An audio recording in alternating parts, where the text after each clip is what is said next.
everybody! In front of me is OPPO Reno6 5G, and today I would like to show you how you can choose default apps on this device.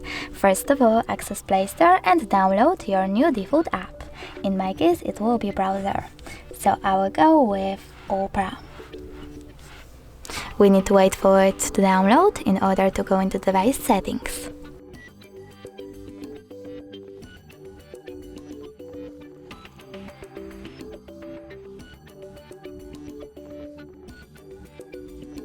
Okay, finally. So now when I have my OPPO, I have to go into settings and scroll down.